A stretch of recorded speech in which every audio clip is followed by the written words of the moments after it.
அஸ்ஸலாமு அலைக்கும் வரஹ்மத்துல்லாஹி வபரகாத்துஹு. எல்லாரும் எப்படி இருக்கிறீங்க? அல்ஹம்துலில்லாஹ் நான் ரொம்ப நல்லா இருக்கேன். இன்றைக்கி என்ன பண்ண போகிறோம், இன்றைக்கி என்ன வீடியோ பார்க்க போகிறோம்னா, நம்ம ஒரு நாள் ஃபுல்லாக சமைச்சிட்டு நைட்டுக்கு தூங்குற வரைக்கும் இந்த பாத்திரம்லாம் கழுவோம்ல, அதாங்க பார்க்க போகிறோம். இன்றைக்கி நைட்டு சாப்பாடு சமைச்சு எல்லாம் பண்ணிவிட்டு மிச்ச பாத்திரம்லாம் அப்படியே இருக்குது பார்த்தீங்களா? இதெல்லாம் யார் கழுவுறது? நாம் தானே கழுவணும். ஏன்னா வீட்டில் பெண்களுக்கு எல்லோரும் என்ன சொல்கிறாங்க, சும்மா இருக்கோம் சொல்கிறாங்க பெண்களை.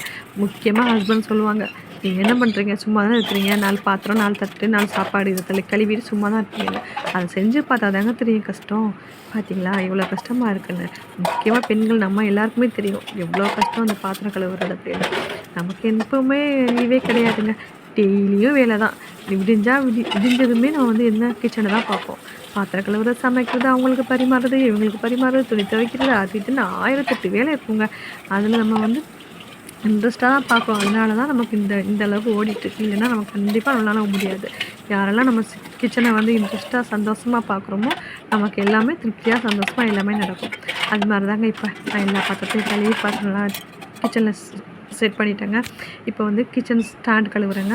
கிச்சன் ஸ்டாண்டெல்லாம் தேய்ச்சி கழுவிட்டு அதுக்கப்புறம் ஸ்டவ்வெல்லாம் கழுவி எல்லாமே க்ளீன் பண்ணிட்டுருக்காங்க. தூங்குறது அப்போ தாங்க நமக்கு ஒரு தூக்கம் நிம்மதியாக வரும். எப்போவுமே நம்ம க்ளீனாக கிச்சனை மட்டும் க்ளீனாக ஸ்மெல் இல்லாமல் பார்த்துக்கிட்டோம்னா நமக்கு அல்லாஹ் ரிஜிக்க தருவான்னு சொல்லியிருக்காங்க. நமக்கும் தெரியாது. நம்ம எல்லாமே நான் க்ளீன் பண்ணிட்டேங்க. க்ளீன் பண்ணிவிட்டு நான் தூங்க போகிறேன். இன்ஷா அல்லாஹ் காலையில் எழுந்திரிச்சு என்ன பண்ணுறேன்னு நம்ம பார்க்கலாம்.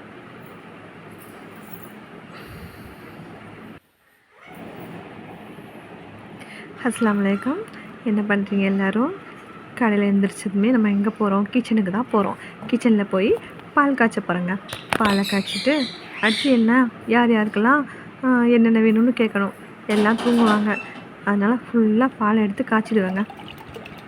ஃபுல்லாக பாலை காய்ச்சிட்டு அடுத்து நம்ம என்ன பண்ணலான்னு யோசிச்சுட்டே இருப்பேன். என்ன டிஃபன் பண்ணலாம் காலையில் அப்படின்னு. பாலை காய்ச்சியாச்சுங்க.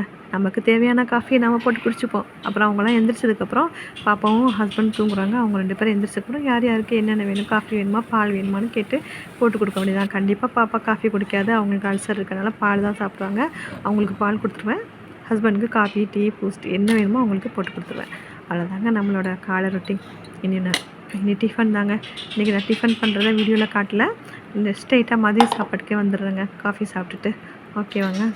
இந்த பக்கம் சலாமாவும் கத்திகிட்ருக்கா பசிச்சு. அவளுக்கு நல்லா பசிக்குங்க. அவளுக்கும் காஃபி பிஸ்கட் கொடுத்துட்டு நான் இப்போ என்ன பண்ணேன்னா மீன் குழம்பு வச்சுருக்கேங்க.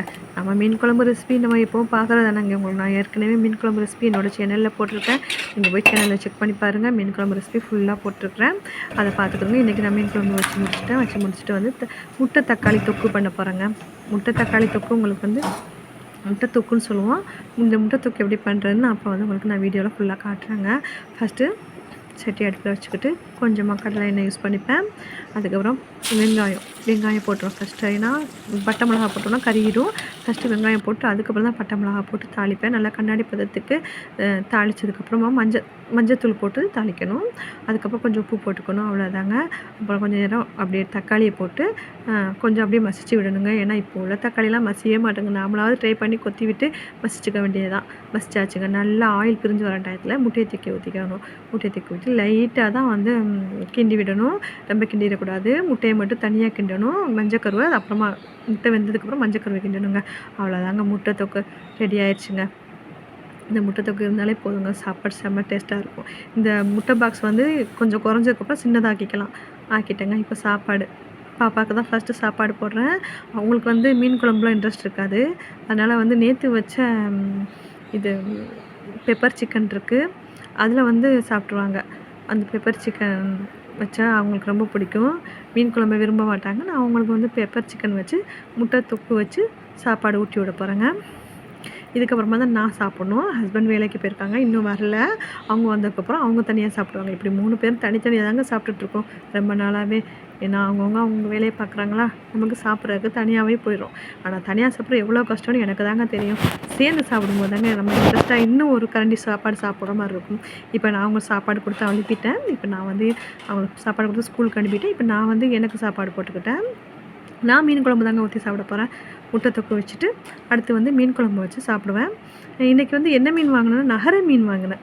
இன்றைக்கி நகர மீன் குழம்பு வச்சு முட்டை தொக்கு வச்சுருக்குறேங்க. நகர வெலை மீன் 2 மீன் வாங்கியிருக்கேன். இப்போ நான் சாப்பிட போகிறது வெலை மீன் தான் சாப்பிட போகிறேன். எல்லா ஊர்லேயும் மீன்களுக்கு பேர் வேறு மாதிரி இருக்கும். எங்கள் ஊரில் வந்து நகர மீன், வெலை மீன், முரல் மீன் இப்படி தான் சொல்லுவோம். இப்போ வந்து நான் வந்து வெலை மீன் தான் எடுத்து சாப்பிட போகிறேன். சாப்பாடு வச்சாச்சு, முட்டை வச்சாச்சு, மீனும் வச்சாச்சு. இனி என்னங்க சாப்பிட வேண்டியதுதான். தேங்க்யூ. இந்த வீடியோ பிடிச்சிருந்தா சப்ஸ்கிரைப் பண்ணுங்கள். சப்ஸ்கிரைப் பண்ணிவிட்டு லைக் பண்ணிவிட்டு கமெண்ட் பண்ணுங்கள். ஓகேவா? தேங்க்யூ.